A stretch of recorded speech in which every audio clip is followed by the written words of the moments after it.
looking very Oh, thank Florida. you. You're not looking very Florida Oh, wait, there. wait, wait. Hey, we're live. Don't start Yeah, talking yeah, about yeah. don't start You're talking down you on me. you're all this bragging about your weather, and all the Floridians brag about their weather, and look at how white you are. I It's am like, white. yeah. True. You gotta get out to that beach more often. So, I well, do even if need you go that. out to the beach, this is the thing about my dad when he goes to But the beach. in fairness, I do deal with my skin is so light. I have to be very aware of I guess skin that's true. cancer.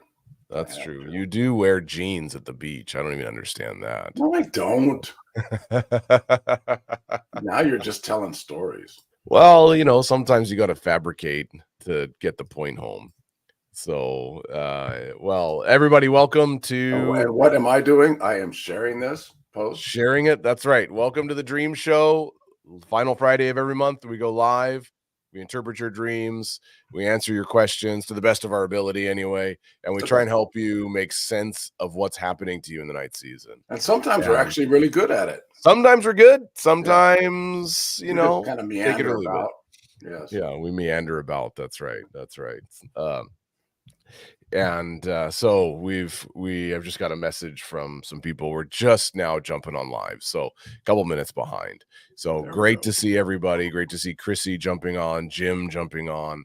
Awesome to see you guys.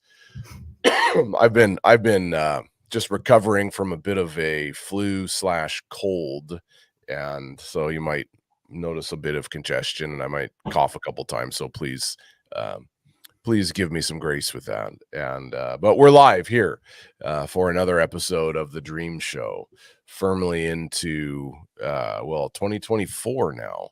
So yes, 2024. Yeah, that's right. So I'm just No gonna going take a back second. now. We're already Yeah, there. that's right. You've already shared the live stream, so I'm just getting around to doing that now. Let's get that going and let everybody know that we're live. And if you are, let's see, if you are just tuning in, please maybe give the video a like there, give a comment, let us know where you're tuning in from, and then give us a comment too to let us know that you're watching, because if you could be watching and we have no idea who you are. And Sarah actually messaged me. I see Sarah's just jumping on. Messaged me just a few minutes ago saying she finally has a short dream. Imagine that. Pretty impressive. Yeah, that is pretty impressive. Yeah, that's right. That's right. Hey, Jim, so we go. Has it been nice and cold in Missouri? I'm imagining we had that nice hard freeze here in Pensacola. Right. Believe Missouri had some of that coming through there too. We've got snow on the ground here, and it's Maggie from Kelowna. Maggie, I thought you were on Vancouver Island. I didn't realize you're in Kelowna, or maybe you moved. And great to see Maggie. Nice too. It is nice. Yeah, that's right. That's right. Maggie, I know you have a dream to share, and so I'm gonna you sent me a message with the dream, but if you can type it out and so you can put it in the actual chat, that would be really handy so that we can go through it. Yeah. So because I just have some pictures of it and it's hard for me to copy and paste that. So you moved 2 years ago. Okay, there we go. Right. Yeah, it's called challenges as far as technology goes. Yeah, that's right. Yeah, that's right. That's right. Did you I know, and then did you get I forwarded a dream email to you, Dad, from Michelle Lee to your one of your email addresses, the @me.com. The @me.com email address. What? Yeah, JK Hofford @me.com. You actually use that one? Well, I don't just it just came up when it, I was trying to email you. So there is Michelle. If you're on, let us know, because I did get your email with a dream in there. So here's the deal, everybody. We go live once a month, and what we ask you to do is post your dream in the chat there, in the comments. And we're asking for shorter dreams, not longer dreams. I mean, sometimes we do longer dreams, but the longer dreams can take a long time, because our goal is not to interpret as many dreams as possible. Our goal is to help you understand how we arrive at the interpretation. And so we talk around that and pulling things apart. And so post your dream in the comment section, or if you have a question about dreams, about visions, about prophecy, about revelation, these are the kind of things that we love talking about. And if you've been tracking with us, if you haven't been tracking with us, go check out the Voices from the Desert podcast, a podcast that I run with a good friend of mine named Murray Dewick. We had a whole long series on prophecy, and we put out the Prophetic Manifesto. And actually, there's 7 points to the Prophetic Manifesto. Many of you would have gotten emails, seen the blog posts, listened to the episodes. The 7 points that we think would bring balance to prophetic ministry. And Murray and I were chatting yesterday, doing an interview with a friend of ours, realizing maybe there's an 8th point to the manifesto as we were talking. So, well, I know they'll probably end up being a 9th and a 10th too. Could be. Yeah, that's right. There's just more to say. Yeah. So great to see everybody. Annette, wonderful to see Annette on. Berta, obviously awesome to see Berta. We love seeing that. Ingrid. Yes, just Karen, wonderful to see Karen. And Karen's over in not too far away from Maggie over in Vernon. So there you go. Wonderful to see everybody. So, well, Dad, we were just talking about just before we went live, something that's been present. You were mentioning some snake dreams you were talking about having in the last week or so. And I was telling you about a dream I had last night. Yeah. And that's just kind of been really good and healing for me. The Lord's been speaking to me through a dream I had last night. I'm not going to go into all the details of the dream because this is about your guys' dreams. But I've been thinking about today the nature of revelation, and we were talking about this before we went live, and wanted to just kind of share some thoughts with you guys before we dive into some dreams. And just helping again frame the thrust of revelation as it pertains to spiritual growth and maturity, and then the thrust of spiritual maturity as it also pertains to emotional maturity, because sometimes we try and separate those two things, right? We're just saying, well, spiritually mature people have esoteric experiences and dreams and visions. And we separate that from emotional maturity, and you can't really have one without the other. Well, not only can you not have, well, you can have one without the other, sort of, but Yeah, it'll implode on you. Yeah, it will. That's right. Yeah, because one, the balance is that you could work on this side over here without working on the other side over here, the emotional maturity, and so you build on this and you build on this and you ignore the other side, and eventually this doesn't have any supporting foundation underneath right? And so it just falls apart. And this is why you see leaders, etc., who are spiritual leaders, but they have not addressed the weighty part over here that makes them human. Yeah, that's right. They try to be spiritual instead of human, and somehow whenever we walk into that dichotomy, we try to separate those two. Then we stop being. We don't get that Jesus came to engage the entirety of a human being. Yeah, and we think, oh, if I just work on my spiritual side, then I'll be better. Right? But you won't be. I can tell you. Yeah, I guarantee it. Well, and that's right. So this is exactly what I was thinking about. Is in my dream last night, the Lord was showing me a deep root of anger in my life, and patterns and cycles that pertain to that, and just totally pinpointed where it came from, why it's there, and so I've been processing that this morning, and it's been really, really good. You pinpointed it in only the way a dream can. Only a way a dream can pinpoint it. That's absolutely It's not right. like it came in and said, "Here are the issues. These are the 4 things you need to pay attention to." No, that's right. It's images. So yes. For all of you that have been following along, like, we have these deep, vulnerable dreams as well. It's not like not like we just go, oh, we've arrived, right? Renee, great to see you.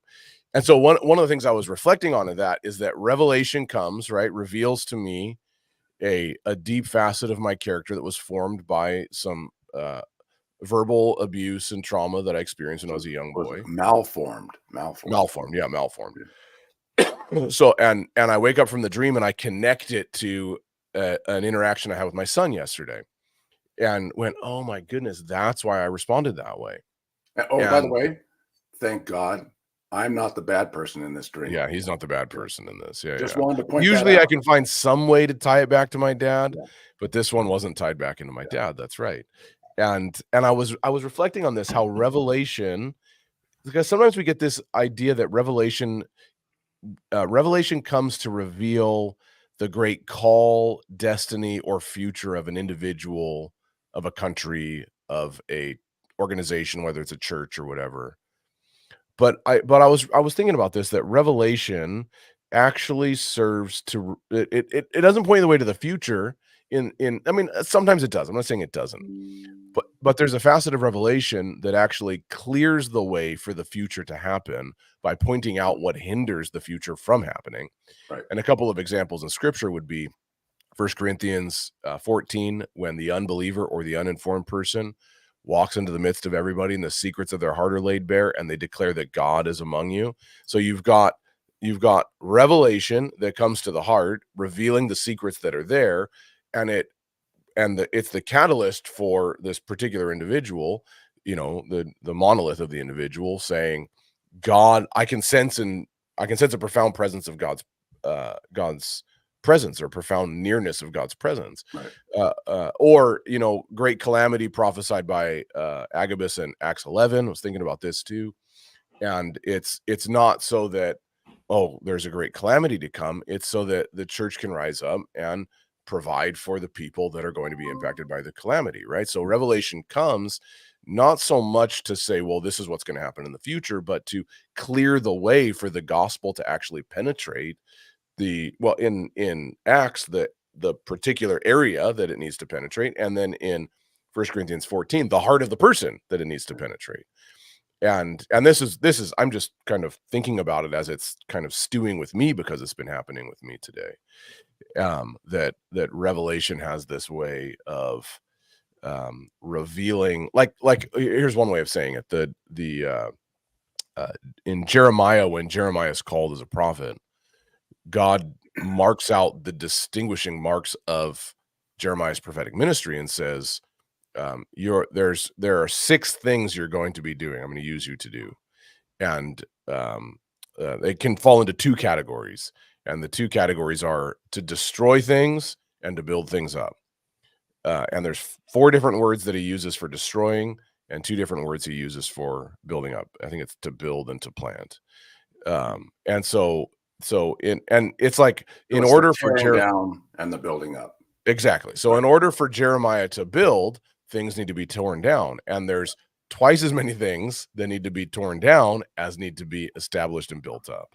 Yeah. And this is the nature of revelation. It's not to go, here's the future, although that does happen, but here's what's hindering you from engaging with the future. And this is what we often find in dreams, is here's a thing that's hindering your ability to step into the future, step into who you are. So revelation brings self-realization. Self-realization brings an awareness of brokenness. Yeah. Awareness of brokenness enables me to offer myself to the Father in humility and weakness, because now I know where my weakness is. And that actually helps me find grace in time of need, so that grace causes brokenness to diminish, so that I can actually become my true self. And now I can walk in a connection reestablished with the Father's heart. So you could say, given that process, revelation, the purpose of revelation, one purpose of revelation, is to restore to mankind the capacity of man to walk with the heart of God, to walk in connection and union with the heart of God, revealing what's hindering that, bringing self-awareness. And by the way, when Paul talks about having he says this in 1 Timothy 1, that the aim of our charge is love from a good conscience, is pure heart, good conscience, and resolute faith. The word for good conscience means a functioning self-awareness. And it means a self-awareness in light of who God is and how he's revealed himself to you and how he's revealed you to you. So that's really interesting. It doesn't just mean a moral sense or a moral duty. It means the ability to see God working within you, and to know him and to know yourself. And that's functioning self-awareness. And when Paul says to Timothy later, he says that God's not giving you a spirit of fear, but of power, of love, and of sound mind. That term for sound mind, I'm just learning this. That term for sound mind literally means mental health. That he's given you a spirit that produces a whole new way of thinking, and that produces a much healthier way of thinking. And so that's a functional self-awareness that helps diminish the brokenness so that I can walk in connection and become actually who I'm created to become. And dreams do that. I'm reflecting on it because I feel like this just happened to me overnight, and it's just another layer of appreciation in that sense. Well, and it's also the mercy and kindness of God that doesn't leave us where we are, but welcomes us, invites us into a place that we haven't been able to see yet. And that's part of revelation, is that I know that place exists. I kind of know it exists, but I'm not there, and I don't know how to get there. And then revelation comes and says, well, the reason you're not there, so an event happens, things happen, and we realize, oh, dang, I need to work on my character. I need to work on this part or this thing, that's fruit of the spirit thing is not as efficient for me at the moment. So anyway, revelation can come in and make us aware, if we know how to pay attention to it, of the things that it won't necessarily say this is that. It will say, revelation will give us more of a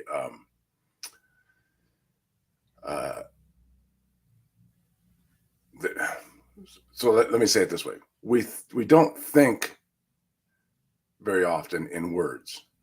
We think, our brains function in pictures, and we connect things together, and then we verbally process it on the other side of our brain.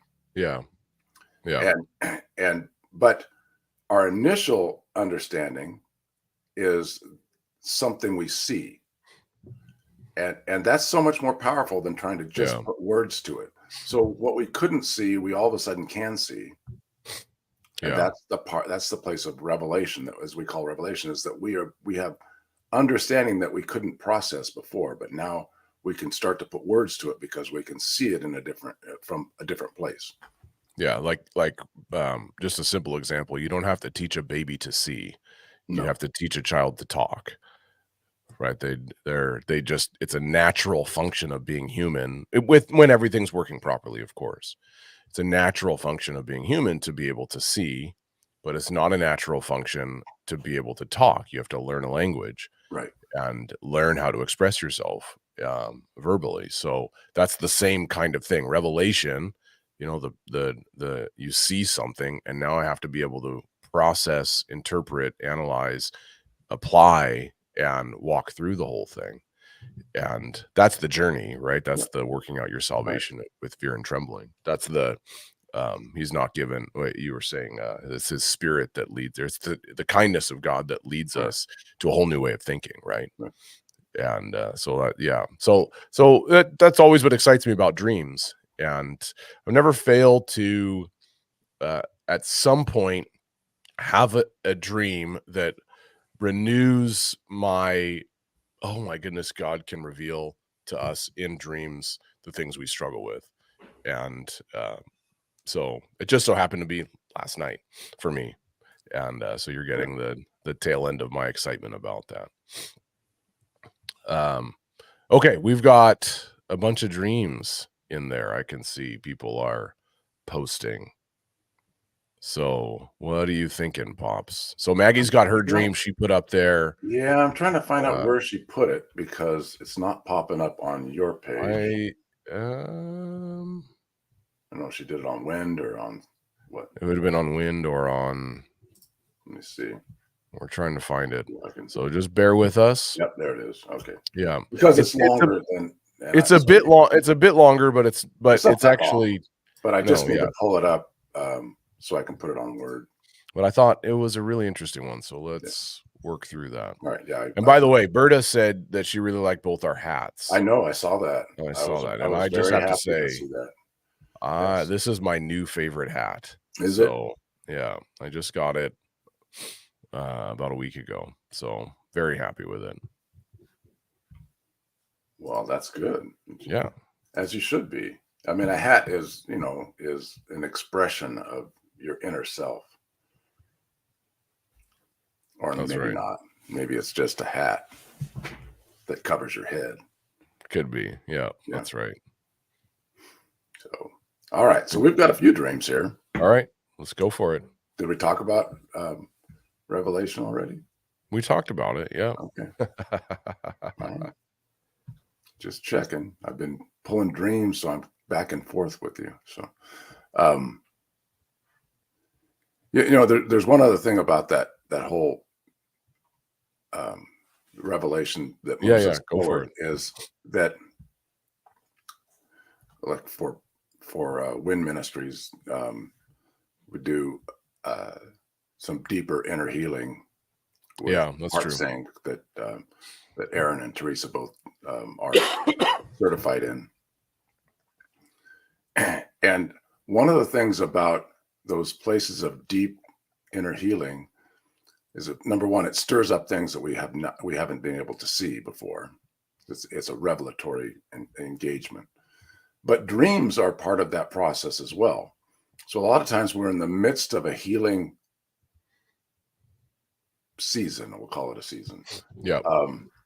When we're in the midst of a healing season, then we get things like dreams that help us to see what we can't see and put pieces back together as far as how we see the world. Yeah. There's so many things broken in our way of seeing the world, so many things disconnected, that we have to find ways to, we're always trying to make sense of the world. Yeah, this is what our brains do. Yeah. And we only make sense of the world from the building blocks that we have. And sometimes those building blocks are fractured or misshaped. And the beauty of that, especially night season revelation, is that it comes in and helps us to rebuild those building blocks of character and humanity. Yeah. And when we do that, we see something we couldn't see before, and then we can say, "Oh, wait a minute! Now I have a new way of seeing that." Right. And that will be part of the process in how I explain the world now. Yeah. And so instead of seeing the world out of fearful eyes or out of angry eyes or out of this or that, we can have it see it from those eyes that are connected to the Father. That's right. And so it's that part we call it, it's called attachment. Yeah. When we become more attached to the Father, which is what salvation really is that it creates in us an attachment to our Father in heaven, so that we have a loving attachment rather than the difficult ones we've had growing up. And that rebuilds how we see the world. It reshapes it. And we can see things we couldn't see before, and we can begin to see goodness and kindness and mercy in places where before we only saw pain and we only saw difficulty, and we heard voices that were mean or rejecting all those sorts of things. And so revelation can be incredibly helpful when we learn how to pay attention to it in reshaping the way we see the world. That's right. Really good, Dad. So we hope that was all helpful. And I'll just put a link up to the inner healing stuff for Wind if people are interested in reaching out. We are pretty close to getting set to Wind Ministries. Could be a wind warning. Yeah, it could be. That's right. I'm going to put a link up. You can bring up but if anybody's interested in reaching out and getting some more information about what we offer in terms of inner healing and prayer counseling, this kind of stuff, there's a link right there that'll give you a whole bunch of information, and you can fill out a form to get some more information. we're actually just around the corner going to be releasing some making my dad and I available for some personal mentoring and stuff like that as well, which helps to build capacity and all of that. So anyway, we're getting pretty close to doing that as well. So we've got a couple things coming around the corner. Working on it. We're working on it. Are we still working on bringing a dream up? I got dreams up. All right. Just waiting on you. I'm good. Go for it. Let's do it. Which one do you want? You pick up whatever, All right. You're the Holy Spirit, man. I got one here, so bring that Pentecostal fire. All right. This is a little scary. I don't know what's so scary. Well, this is the moment where you guys just admire our hats while my dad's trying to figure out what he's doing. A good thing. Technology. There's 6 monitors in front of you, and you're trying to figure out. Well, that is the problem right now. Yeah, I know it is. Too many monitors in front of me. It is the problem. And I'm not sure. Oh, there it is. Okay. Aha! Here we go. I don't know if victory. Yeah, you made it. I don't know if Michelle's. I haven't seen Michelle comment. So Michelle, well, Michelle, we may have to pull that one back for a minute. Yeah. Michelle, if you jumped on, let us know. That was an email I received just today. Oh, or yesterday, I think. So Michelle, if you jump on, let us know, and we'll get back to the stream. That's the other thing is the person whose dream it is has to be here. You do have to be here. Yeah, because we will probably have questions. Yeah. All right. Well, let's do that. Okay. So before we do that, then let me just go back to this, and I want to do 2 things here. You're still talking about Revelation? You got more thoughts? No. Renee's saying she's here. What? Oh, okay, Renee. She posted the dream. I have to honor this one. Okay, because it's so short. She had a short dream. So Sarah says that Judah, her son, had an A&W Teen Burger saved in a coat pocket, and it was in perfect condition. And then I found a second Teen Burger in perfect condition he was saving in another pocket. So I don't know if it was in his pants or his pack sack. And then I woke up laughing. Was it you woke up laughing just because it was so absurd? Were you laughing in the dream and you woke up from the dream laughing? Is that what you mean? Or you just woke up and went, oh my gosh, that was crazy. So did the joy start in the dream, or was it just on reflecting back? Yeah. The second is her son a teenager? Yeah, that was another question. Yeah. Is your son a teenager or going to be a teenager? Yeah. Is he like just there, like at the 12 and ready to shift over? Yeah, and does he really like the A&W Teen Burgers? She woke up because it was so weird. Oh, he is 12. He is 12. Yes. Yeah. All right. Well, okay. Well, there we go. Yeah. I think, and in grade 7. Okay. I think this is almost self-explanatory. Yep.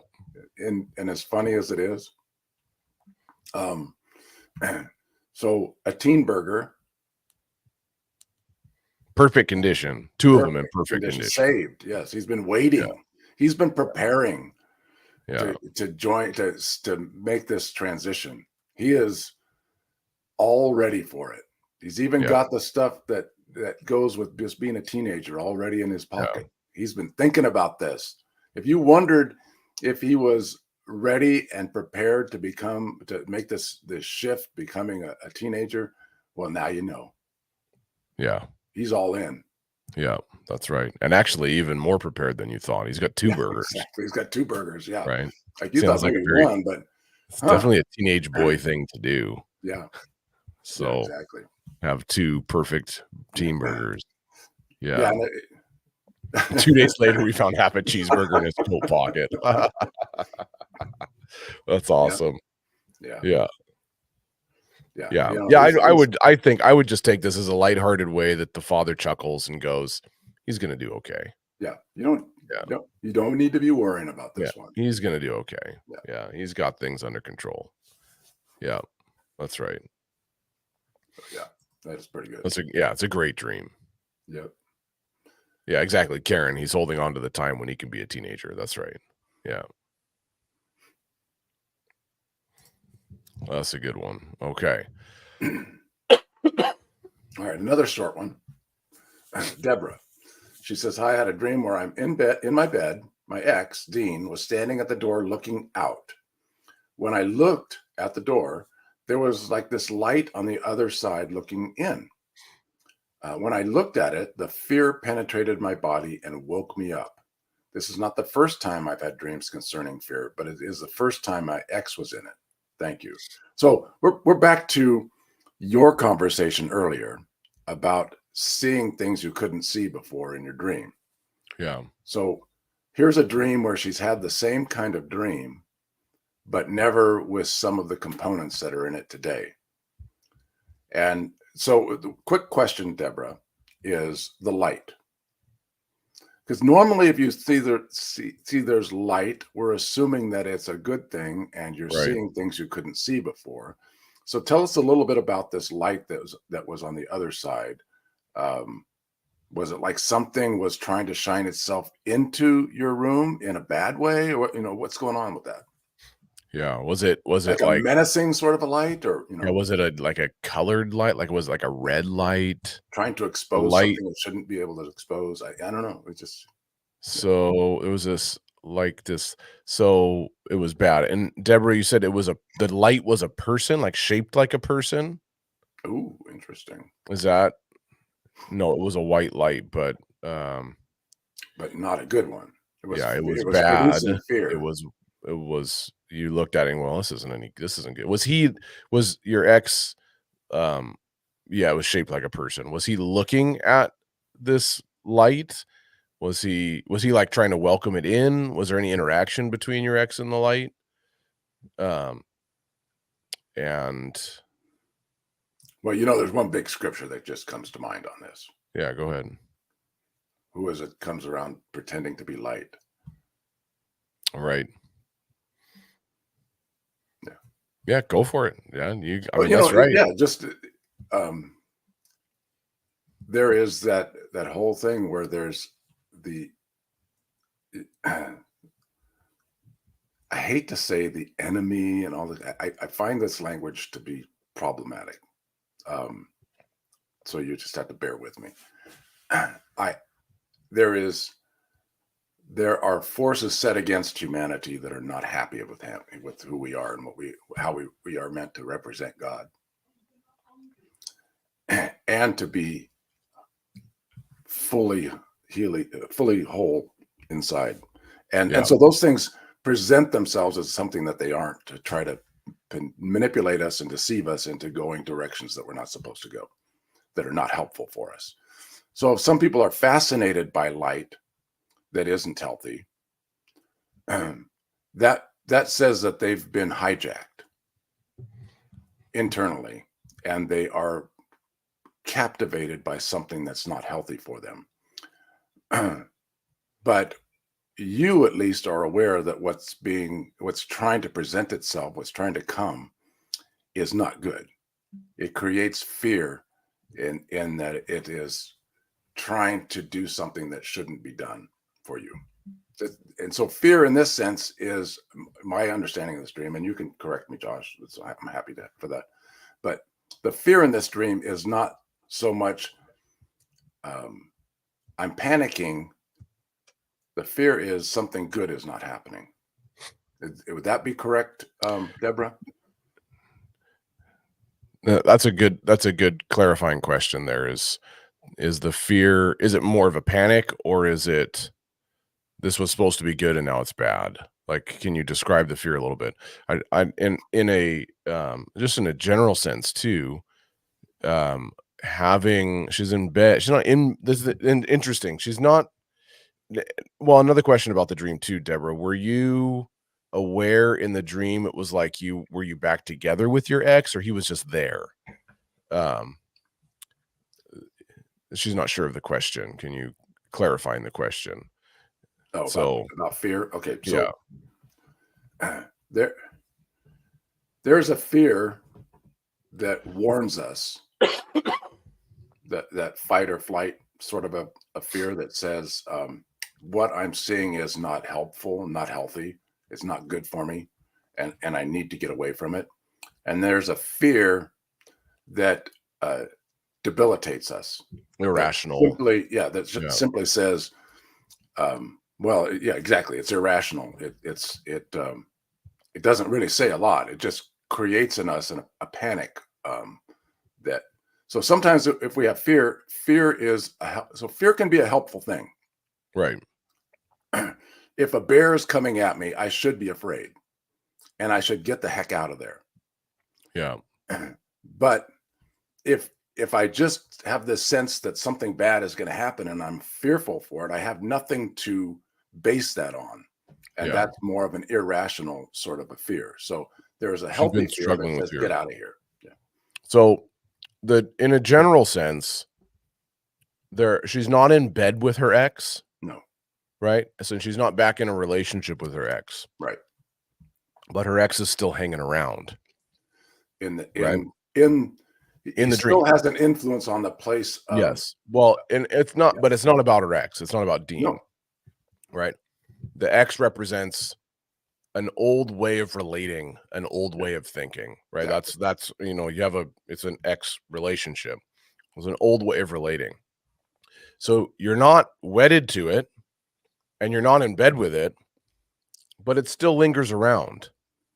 This old way of thinking and this old way of relating. Yeah. This old way of thinking and this old way of relating it faces fear.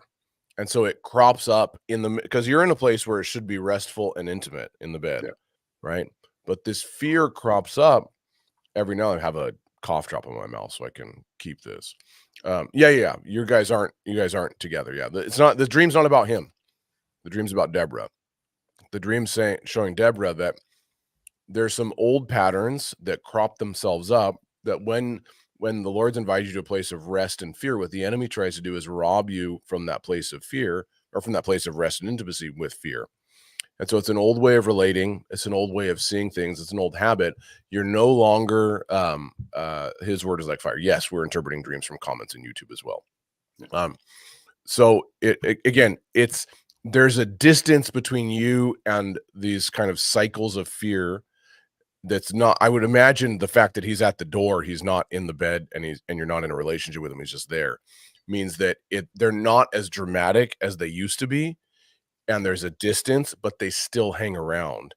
And the Lord's showing you that it's connected with old ways of thinking and old ways of relating, probably old ways of relating and thinking, old ways of thinking and relating to the Father, or to God as intimate lover. All right. Because it's facing the light and it produces fear. And so it doesn't produce love and kindness like you would expect a being of light to bring. And this is where the enemy comes in and goes, oh, look, you can't trust, you can't, you got to be afraid, everything's going to go wrong. These old ways of thinking. And so Karen says maybe the old way of thinking is like a filter that you process fear through that is being made aware to you. This is a great way of putting that. Because again, the encouragement in the dream is that he's not in bed with you. Right. He's not even facing you, and you're not even engaging with him. Yeah. But it's still there, and it's having a measurable impact on you, and it's producing fear, an old way of thinking and relating. And so I think a dream like this has not gone away yet. It hasn't gone away yet. Yeah. Yes. So like the dream I was talking about I had last night didn't end or produce a healthy outcome. I actually ended the dream and had to think back on the dream and go, oh, that wasn't right what I did in that dream. And so that dream highlighted a part of my heart that the Lord was addressing. And so a dream like this is an invitation to a conversation with the Father. Yeah. And going, so in what ways do I see relationships and intimacy and rest through a lens of fear? And in what ways, Father, and then even deeper, in what ways do I see you through a lens of fear where you're not safe and I'm not protected? Because that's not what he's like. Right. So it's an invitation to see him as he is, but that's part of the conversation. The dream shows that there's a filter.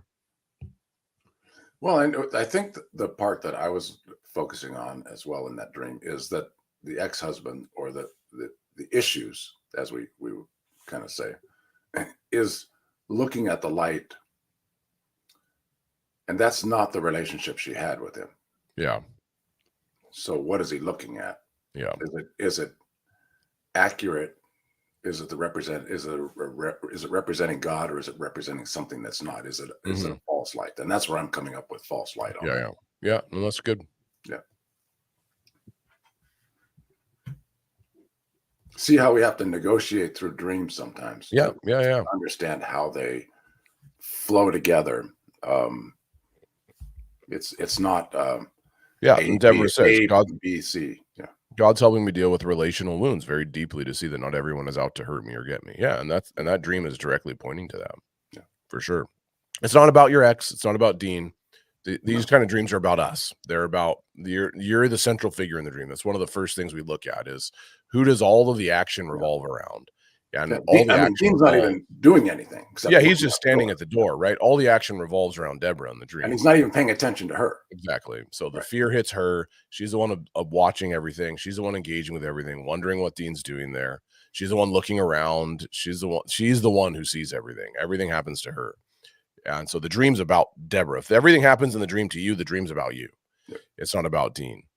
And it's not even that you've been thinking about Dean or anything. Oh, yeah. I mean, how many times have we heard people say, does this mean I'm getting back together with? No, it does not. Yeah. That's right. It's not about them. Yeah. So, yeah. Good. Very good. So, Father, we just bless Deborah to go even deeper into trusting you that you're taking care of her in all things. So we just bless her to dive into your heart and to your tenderness and your kindness. Amen. All right. Here's a dream question, which is probably about time for us to answer one of these. Melissa says, somebody I know had 2 dreams about me on 2 different nights, and NT sent them both to me. In both dreams, I'm tired and weary. And he sent them both to me. Yeah. Melissa's a very good friend. She sent me these dreams already. So I'm very familiar with this story. One of the things that we would initially say is that most people's dreams that they think are about you are not necessarily about you. Yeah, that's right. And how many times have you said, well, my grandmother is in my dream, so this dream must be about my grandmother, right? Or aunt or mom and dad. When in reality, just like the dream we just did for Maggie, the dream's not about her ex because he's there. So you wouldn't be sending that dream to your ex and saying, hey, I had this dream about you. Yeah. And you were just being so so that's, to me, that's the question that we have to address a lot of times is when someone thinks that a dream's about you, is it, and should you accept that? So a lot of times people want to send the dream. Now we're looking at the recipient of the dream. Yeah. And you get this dream, these 2 dreams, and someone says, I had these dreams about you. Do you take that on? Yeah. No. This don't. is Melissa messaged me. She's a really good friend. So Melissa, let's have a conversation. I had intended to have a conversation with you and I got sick and was out of town. So let's have a conversation about those 2 dreams, because there's some stuff to unpack there. And but in general, in terms of the principle, when you have a dream, because people do it, like you're saying, Dad, all the time. Oh, I had a dream about you. But in reality, you had a dream and that person was in the dream, but that person represents something. And so the dream, if everything in the dream happens to you, like we just said this, right? If everything in the dream happens to you, the dreamer, the dream's about you. It's not about that person. It may have some ramifications to that person, but typically it just means what they represent or what area of life they represent to you. That's what it means. That's what that person means. Not like, for instance, if I show up in someone's dream, I oftentimes will represent the prophetic or hearing God's voice, this kind of stuff, or depending on kind of how you come into our wheelhouse of what we do, right? I can represent teaching theological principles and this kind of stuff, right? So I represent something to people. It's not, oh, I had a dream about Josh. Well, no, you had a dream and Josh represents something to you. It's the same if one of you guys shows up in my dream. It's not about you, it's about what you represent to me. And so I have to look at it from that perspective primarily first, rather than trying to externalize what it means and saying, well, it's about you. Well, Melissa, we'll talk about that stuff. All right. Yeah. But you don't have to take things on because somebody says that's right. That's right. It's about you. Yeah. So just have wisdom in that is all we're really trying to say. Maggie's dream is a little bit longer. Do we have time to do it? Yeah. Let's go. Okay. All right, Maggie. I'm going to make it a little bit bigger so Joshua can see it. Of course. All right, let's get to the StreamYard changed the way they do this sharing of screens, so sometimes I have to figure it out. Thanks. Right. Here, let me just do this one real quick while you're doing that. Okay. Right. Here, because this one's nice and short. His word is like fire. All right. My husband had a dream that he saw Moses in his dream. And in his dream, Moses told him that he could do plagues. My husband doesn't think it's literal. So what does it mean? Yeah. So the first question, and probably the only question, is, does Moses tell your husband? And no, this is the cardinal sin, by the way, because we're interpreting your husband's dream and your husband's not there. So you might not be able to answer this question. Maybe you can. It's a simple question. Does Moses saying, I can do plagues, or is Moses saying you can do plagues? Right. So that's the question. And but we will say this: plagues in as far as Moses is concerned are signs that God is so it's connected to an exodus. Yeah, that's right. It's the initial process of exposing the chains. Yes. So I'm assuming the way I read it is Moses said, you're just like I did plagues, you can do them. That my husband can do them. Yeah, exactly. So like my dad's saying, the context for Moses doing plagues, for one, each of the plagues represented a judgment against a god in Egypt. So that's one thing. That's what each one of the whether it was the sun disappearing, right? That's the sun god. Whether it's the locusts coming, the locusts were a particular god. Whether it's the cattle being swarmed, right? This cattle were a god. So every one of them is a judgment against a god. It's a judgment against the religious system. Yeah. And in judging the religious system and judging the gods of Egypt, God makes himself known to a nation that doesn't know him. So that's the context for the plagues. So it's a metaphor. It's always a metaphor in a dream like this. So he's not saying to your husband, you too can call down plagues. Go ahead and try it. It's not going to happen. Right. So this is the thing that's like, try calling down the plagues and seeing what happens. Yeah. If you have supernatural power invested into you, then we're going to have a third covenant. So right. So it's not going to happen. So it's a metaphor. So Moses, what Moses did is Moses revealed, well, God used Moses to do this. Moses didn't do it. God did it. Right. But we'll say it because it's Moses. Moses revealed the flaws in the religious system and brought in a God consciousness to the country because the flaws in the religious system were exposed. And the ways that you've served other gods have now been exposed and God has been revealed. So Moses saying to your husband, you too can call down plagues. He's saying, you too can point out the flaws in the system and reveal who I am to people that need to know me. That's what Moses is saying. It's a metaphor. So your husband has the capacity to say, that's wrong. This is who God is. Yeah. And he has a call to do that. Moses is saying he has a call to do that, especially to go to people that don't know who God is and saying that's a flawed way of seeing things. This is who God actually is. You know what's also interesting about that, and probably an aside, but I still find it interesting, is Moses comes into God gives Moses this staff that can turn into a serpent and then come back to his hand, right? And what do we know about the serpent? The serpent is the one that deceived, that pulled humanity away from relationship with the Creator. Yeah. So Moses is given power over the serpent, the thing that pulls humanity away from him. Right.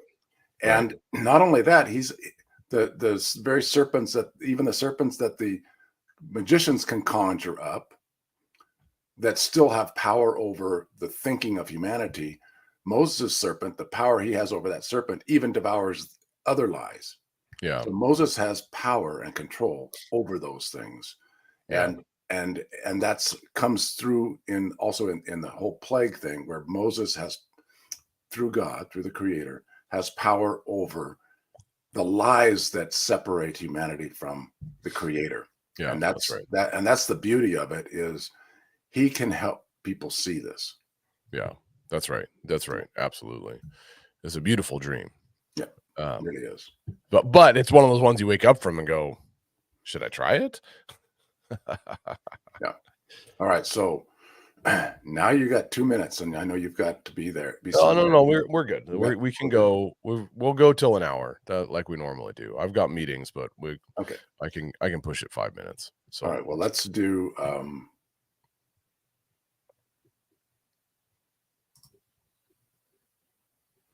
How do we do that? Let's see. We got that. Oh, here. Go here. No, that's not it. Okay. I got one here. All right. Let's do the short ones, and we will get to Maggie's. Okay. We'll have time. All right. So Karen says in November 2023, she had a dream she entitled Duck Duck. Duck, duck, duck. What I can remember is that I'm walking around with a duck emoji in my arms. I keep putting it down and it follows me, and I keep picking it up and setting it down. And you ever have those little duck things that you haul around beside and behind you? Little wooden ducks. Yeah. So anyway, she's got a duck she's walking around with. She picks it up, she puts it down. No matter what she does, it still follows her. What is going on with this duck? Is she the duck lady? What are we? Is she so what is it, Karen? Is there any particular thing that a duck holds, in special? Like, is it special to you at all, a duck? Do you have clack clack yeah, the old clack clacks, yeah, those things. Yep. yeah, that's right. Yeah, is there anything that a duck holds, their fondness? Duck hunters? Is there any, is there anything a duck means? That's the question. So nope, she says. What color was a duck? Was it big? Was it small? What kind of duck was it? Yeah, Sarah, I'm thinking about that too. Water off a duck's back. But there's no water in the dream. It's just she's just holding she's holding this duck. Yeah. What is it? Is the duck struggling? Is the duck totally compliant? Is it what kind of duck is it? There's different types. Regular old duck, just a regular duck. A regular old duck. Nothing stuck out to me. It was just regular.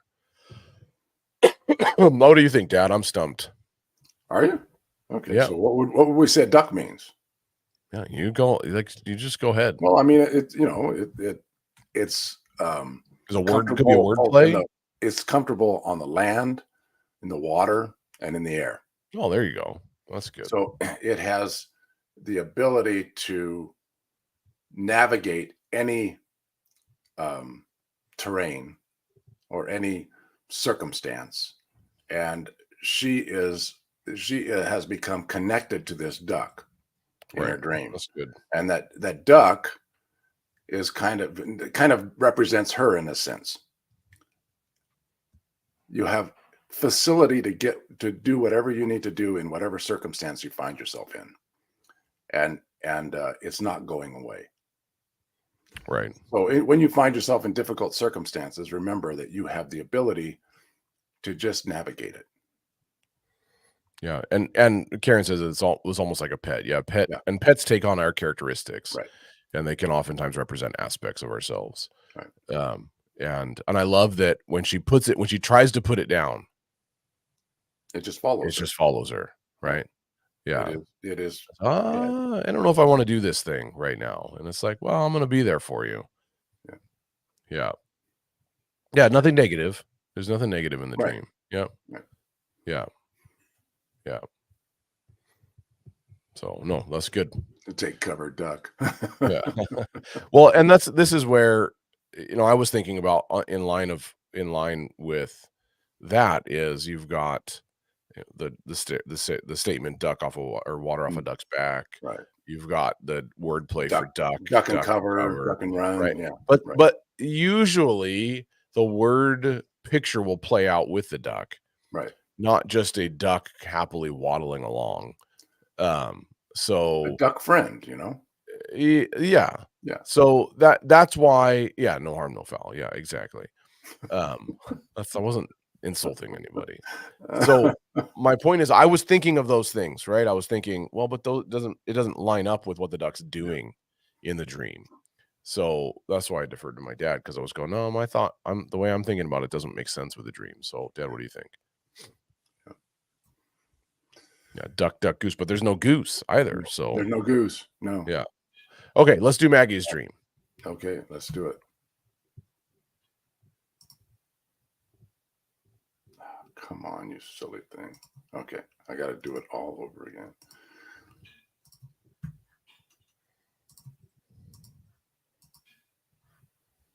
All right.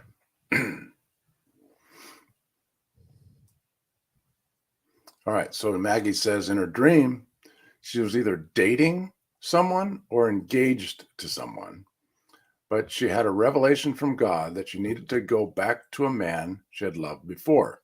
So, okay, question with that, hoping Maggie's still on, that was this an actual person that you had been with before, dated, married, something like that? Or was this just kind of a nondescript this man person? that she had loved before, was this a real person? Yeah, was it a real person? Okay. And when you say you had a revelation from God, it was just a knowing? How did that happen? Was there a prophetic word? How did the revelation from God hit you? Just, I know God's saying I need to go. Is as simple as that. Okay. So she had that revelation from God that she needed to go back to a man she had loved before, which sounded crazy to many people around her. But she cleaned herself up in a beautiful dress and started walking to where she knew she would find him. She was walking along a busy highway under enormous trees, in a beautiful dress, carrying my Bible. As I was walking, I started meeting many people from my past. Okay, so let's do this. Yeah. Scene 2. As she's walking, she starts meeting many people from her past, actually many members of her ex's family. So the same ex that she had loved before, I'm guessing. So let's clarify that. And I was sharing that the Lord wanted me to do this. Many of them were incredulous or surprised, but I set my face and knew that I needed to obey the Lord. As I walked, a beautiful, very shiny engagement ring appeared on my left hand. It wasn't as ostentatious at all, but represented the holiness in our relationship. Her actual ex's family, not the guy. Right. So she's clarified that. She has an ex, and the family is the family of her ex. It's not the guy that God said go back to. Interesting. Okay. Because she didn't know who was the man. It was just a knowing. Wow. Okay. That makes a lot of sense. I was wondering the same thing. Makes a lot of sense. Go ahead. All right. So as she's walking, a very shiny, beautiful engagement ring appears on her left hand. It wasn't ostentatious at all, but represented the holiness in our relationship. I also knew this man was either injured or very ill, maybe both. As I reached him at some broken down store on the side of the highway, I knew I couldn't carry him to where he needed to be to receive healing. So somebody picked him up and half carried him to a small cabin and laid him down. He looked like he had been attacked by a bear and was bleeding and was laid down on the snow. Others that knew him came around and were dismayed at his condition and not optimistic of his chances for recovery, but I knew that he would. As I pulled away to let him rest, I looked down and saw a large platter full of dead flowers start to come back to life. I looked down and said, "The flowers are coming back to life. Look." And I knew God was performing a miracle of healing in this man's life. It also occurred to me in the dream that in Arthurian legend, usually it's knight that fights for the maiden. Occurred to me in the dream that in Arthurian legend, usually it's the knight that fights for the maiden, but I needed to fight for him and for our love. Okay. Yeah, God, here's the simplest interpretation. God is resurrecting your first love. It's as simple as that. Yeah. God's resurrecting your first love. Right? In the first part, I know by revelation from God, I've got to go back to an old love, right? Someone I loved before. I'm dating, right? I'm focused on all these other things, but God goes, go back to the old one, go back to the first one, go back to the one you loved before. This is Revelation, where it talks about you've forsaken your first love. Yeah. So the father, you've been on a journey where the Father is calling you back to a place of first love with him. Okay. And as you explore that, it's like, man, it's actually been more damage than I realized how it's been. And part of the journey has been coming to grips with how other people have treated you and how other people have treated your pursuit of him. Right. This is the ex the ex family is incredulous that you could, well, how could she even do this? Yeah. Right. They're surprised. This isn't who she is. Like, who does she, it's kind of like that. Who does she think she is? We know you better than you think we do. Yeah. And along the way, you start to discover how valuable and worthwhile you are. Right. We see the shiny engagement ring. We see the new way of dress. And we also see, I'm realizing I need to fight for this. Right. So there's been events in the past that tried to damage your connection with your first love, with Jesus. And that happened through old relationships, that happened through self-worth and self-value. And you're discovering, as the Lord has been drawing you back to that place, actually I have great hope. Well, I have great hope, and God is resurrecting this life, resurrecting new life in me as we're journeying this out. Yeah. Yeah. Really. Yeah. You just see the scriptural principles there. Right. Yeah. And so then the question becomes, well, why is he bleeding? And if he's first love, why is he bleeding and laid down in the snow? But the clue to that is that you're not even concerned about his condition, and full recovery is happening. Yeah. Right. So it represents the state of the relationship. It was actually it was attacked and left for dead.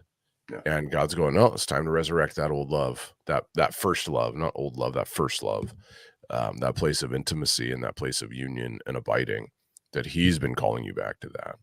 And no matter what anybody else says. In this one right here. Yeah. He's not waiting for someone else to get this back going. That's right. This is it. This is her. Yeah, that's right. The expectation, the understanding, most people's expectation is that someone else from the outside will come in and fix this. Right. But in this situation, for a certainty that it's that you get to fight for it. Yeah. And grab it no matter what anybody says. Yeah, that's right. That's right.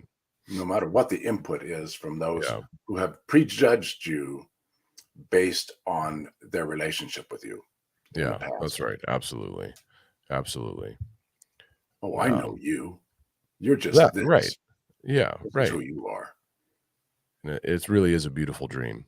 Yeah. And God is bringing where it looked like there was great calamity, God's bringing the gift of his presence. That's the flowers are coming back to life. Yeah. Looks dead, but hey, he's in the business of resurrection. So, well, everybody, I think that draws us to a close at 11:11. At 11:11, 1:11 for me. Yeah. One of the things right before we end the live stream, I'd like to invite you to consider supporting Wind Ministries. One of the things that we are going to be doing in the next a few weeks is I'll be actually traveling to a country, an undisclosed country. We won't talk about it on the live stream, but I'll be going on a trip, and we will be working with leaders and pastors from across. This is a gigantic country, from across this country, bringing them together to do training and equipping in hearing the Father's voice, walking in the Spirit, developing a kingdom culture, establishing kingdom principles in leadership teams, all this stuff. We're doing some pretty significant training with about a group of 50 or 60 pastors and leaders. Actually, we're doing 2 events where we're training 50 and 60 pastors and leaders. We're working with business leaders. We're actually going to be doing business development seminars from a kingdom culture perspective. We're going to be doing a seminar on inner healing, helping to establish inner healing rhythms in persecuted church. So we will be on the ground for most of February, a small team of us working with various churches and leaders in this persecuted nation. And but we also need people to support. There's lots of expenses here. These pastors and leaders can't afford the travel expenses to come to any of these kind of events. And so we put up as much of the money as we can to help alleviate the travel expenses for these guys and feed them and house them, and then and just actually getting myself there, let alone any of the costs for running the ministry while I'm gone. Getting myself there costs $5,000+ between flights and all the on the ground expenses there. So we'll have an email that's going out. If you're part of our email list, you'll get a lot more information about that. But I'm just giving you a heads up now, because I'm on the road in 2 weeks. You guys will get anybody that's on our email list, and anybody that actually donates to support these trips. We typically send out a whole series of videos. We interview these on the ground pastors and leaders. And yeah, Karen, I would love a sidekick. We interview pastors and leaders. And so I know a number of you know where I'm going, and you've been following along the journey. So anyway, we'll be going, and we're sending an email out in the next couple of days with more information about that. But then if you donate and you're supporting us and praying for us, we send emails after the fact as well. Stories from the ground, interviews with pastors, getting a snapshot of what's happening on the ground in the nation with church planting, with the miracles that we're seeing. All this kind of stuff is amazing. I love it. So if you'd consider donating, that'd be awesome. Our total expenses, actually, we're going twice this year, and we're hoping to raise $50,000 to cover all of the expenses, and that'll give us room as well to hopefully be able to bless a group of pastors with buses or 8-passenger vans, actually not a whole bus, but an 8-passenger van, so that when they have their teams together, they can go down into the cities as a team together in an 8-passenger vehicle. It'll enable them to do outreaches and all of that. So if we're able to raise $50,000, that'll cover team expenses, that'll cover all the flights for all of the trips, both the trips, and that'll also cover the gifts that we'd love to give these pastors. And so that's our goal, and that's the link right there. You can go, and that's tax receivable in the US and in Canada. And so we'd love it if you would partner with us in that, and especially would cover your prayers as well. And if you'd like more information about that, just go to our website and sign up for the email list. And so, Ingrid, we just offer your husband, Ned, up in prayer, that healing would come swiftly, and the Father would visit him and bring peace to his body.